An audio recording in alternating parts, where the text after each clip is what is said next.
Welcome back to IGN Live from Gamescom 2018. I'm Damon Hatfield. It's time to take a look at Darksiders 3. I'm joined by David and Reinhardt, who's going to fill us in on all the juicy details. Gentlemen, welcome to the IGN stage. Thank you. So Darksiders 3, we're going to kick off some gameplay here, and I think this is right at the beginning of the game. And this time around, we're playing as Horsewoman of the Apocalypse, Fury, right? Yeah. So Fury is the third of the four horsemen. We always every game has a unique hero and also unique personality to the game, right? So we are here in the start of the game. We're seeing Fury fighting with her whip, and that's a really special thing, like fighting with the whip, right? Yeah. Yeah, I mean, that's a pretty, it's a different type of weapon for Darksiders, right? Yeah, it's been years since we drew the original Horseman, and even then she had a whip, so when we started the game, we're like, all right, we definitely have to make the whip work no matter what. And, go ahead. No, it just ended up being a really cool weapon and a change of pace.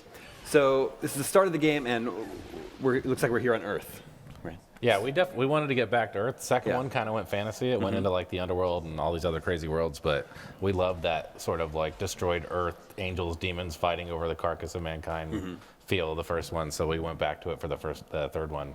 Yeah, and so the basic setup is after the prologue of Darksiders 1, so it happens in between, after the prologue, right, of Darksiders 1, the 7 deadly sins were released and unleashed on Earth, and they took their spots in the environments on Earth, and you get from the Charge Council, which is the body that governs all the horsemen, the mission to find them and capture them. I see. Yeah, so Fury's out to hunt down the 7 deadly sins. Correct. And I think maybe we'll see one of them later on in this demo. We will pretty soon, yeah. What sort of new combat abilities and opportunities does the whip provide? I think one of the biggest things for us is we changed the pacing of the game a little bit because we didn't want it to be. It used to be in Darksiders, you'd go into a room and 100 guys would attack you and the barriers would come up. For this one, we wanted it to be much more tactical as far as it's a little more. You have to pay attention to individual enemies and their patterns and how they move about the environment. And so the pacing of the whip kind of feeds into that. It's not as fast as Death's Scythes were, but it's got a lot of cool tactical options as far as it's got the same variety of combos and that sort of thing. But as far as the games, I think we're going to meet some important characters here. This is the first sin you fight, Envy. Yeah.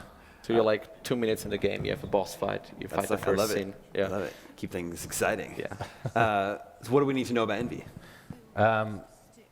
Envy is, you'll see in a second, a weird bird creature. I think because we wanted you to start you right away with the boss, we use this as sort of a tutorial to also teach you a lot of the traversal mechanics. So you'll see in this fight, you do a lot of jumping, and the whip can actually be used to swing around the environment too. So she can latch onto things and swing, and she can pull enemies to her with the whip, and so you learn a lot of that in the fight. But it's also a really cool cinematic and actually slightly challenging fight at the same time. Yeah, so that's also our take for Darksiders 3. I think it's the most story-focused Darksiders game with a very personal story to Fury, we spent a lot of effort on these cutscenes and explaining the story and making sure the player gets really sucked into the world. And you get a cool sense of Fury's character in it. War was super stoic. Death was I don't care about anything but my brother. But she actually seems to enjoy what she's doing, and you can kind of get a sense for this in the cutscene where she's like, I don't care about mankind. I'm here to kill you. And she actually seems to enjoy it, which is kind of cool. Who is the shadowy individual that's sort of...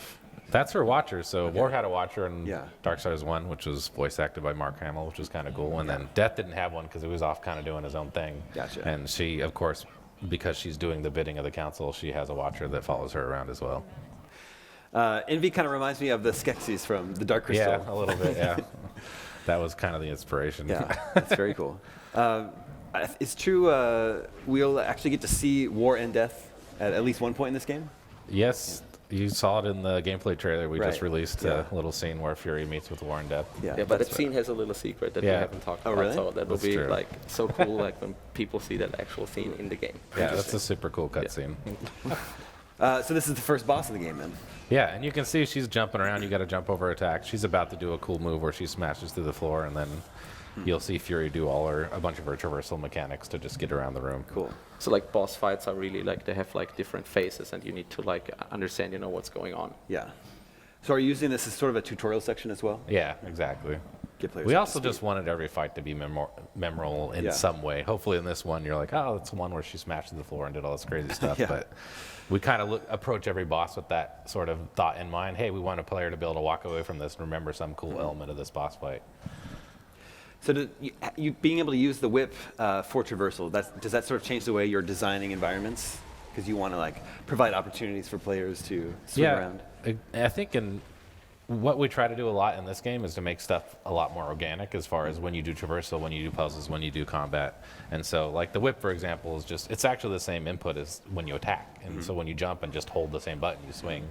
And it makes it a little more fluid as far as like when you're whipping around the environment and that sort of thing. Yeah, but to Dave's point, I mean, the levels are not set up like in a room by room setup. So it's like a really big, open, like a world like this is all like consistent, and you sometimes come back to spaces, get new like abilities, and can use it in a way, and then you're like, oh wow, I saw that, like, but now I see it from a different angle. I see.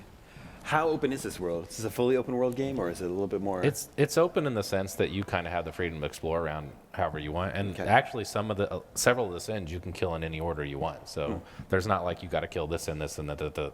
You can actually have a choice at some point which direction you go, and the world. I mean, just like a lot of action adventure, especially in Darksiders, the world sort of unlocks as you get more abilities. Sure. But I think that, to Reinhardt's point, it is more fluid how it wraps around. It's not hub and spoke. It really is like a cool intertwining world, and it's actually a really cool departure from what we did in the previous games. Will we be spending the whole time on Earth? Yes. Right. Yeah.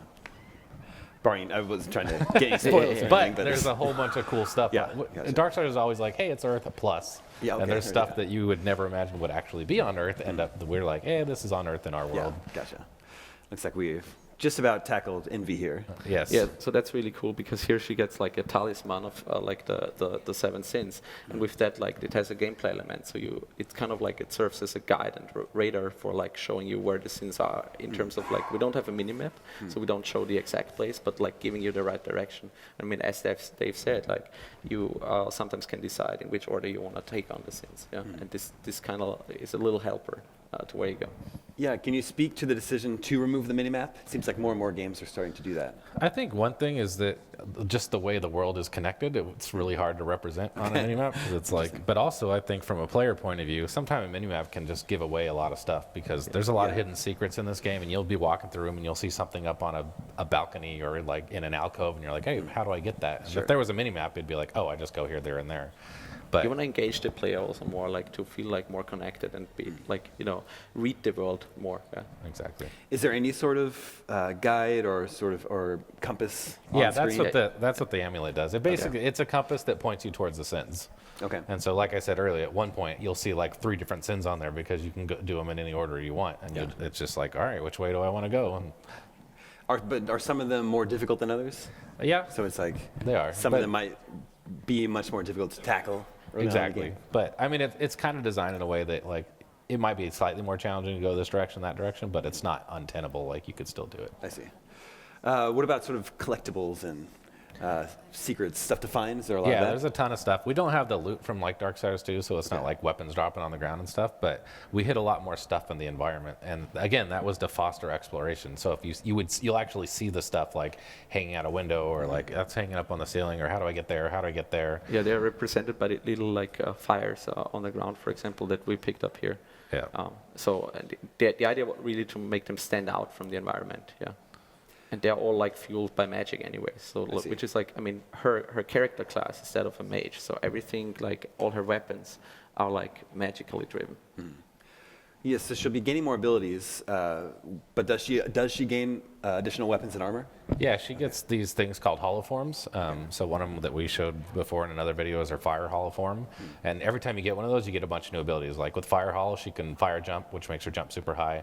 She has a new weapon that's like these flaming nunchucks, which she can actually also use to burn stuff. Cool. She's got a new wrath move where she like turns into flames and immolates everything around her. So you get a whole suite of new cool toys every time you get a new holoform, and there's multiple holoforms in the game. Very cool. Yeah, so we defeated Envy here, and then at the top of the screen is our radar that's pointing out. Does that go like the nearest sin? Yeah, that's the nearest. Okay. It's the only one you can get to right now because, again, as you get, like, let's say when you get the fire hall that I talked about, you'll see more sins pop up because now you can super jump or you can burn things, and so the system knows, hey, you can get to new areas now, and it'll show up new sins on the map or on the compass. I see. So for people who've played Darksiders 1 and 2, in terms of like the combat and the gameplay loop here, is it gonna feel familiar to them? Yeah, I think at the core, it's still a Darksiders game. Yeah. It's still all about exploration, combat, puzzle solving, and I think that stuff still plays out exactly the same. Yeah. It's just that it's all wrapped a little differently, right? There's a different main character, the player progression is different, the world's structured quite a bit different. But at the end of the day, you're going to walk away and go, yeah, that was a cool Darksiders game. Very cool. Yeah, I think what really stands out to me about Darksiders is the combat and then like exploration and really epic boss fights. Yeah. I think so. Yes, boss fights are super cool and really important to us. And that's also honestly why we decided to make the game about killing the 7 deadly sins. Because we figured we love boss fights so much, why don't we just make the whole game about killing bosses? Interesting. It feels like less artificial, right? Yeah. More Yeah. natural. Yeah, for sure. There's a reason you're hunting them down this time. I mean, there's sense, Yeah, there's been some like ambiguity in like the protagonist's like moral core in the past, but where does Fury fall? Fury is in different that? in that she is the first one you find that actually is kind of believes in what the council's trying to do and is there to serve them. Okay. And she, I mean, I don't want to go into too much detail because her story arc as a character is actually a big part of the story. Okay. As Reinhard mentioned, it's a lot more personal to Fury, and you get a lot more sense of her motivation and her growth as a character, which I think people will find really interesting and refreshing over the previous games. Very cool. Well, Darksiders 3 is looking awesome. This is totally my type of game. I'm really glad that this series is still around and we're getting a third installment. It is out November 27th. Yep. Yes. Gentlemen, thank you so much for coming by the IGN stage and have a great show. All right, thank you. Stay tuned. So much more to come still from Gamescom 2018 right here on IGN Live after this.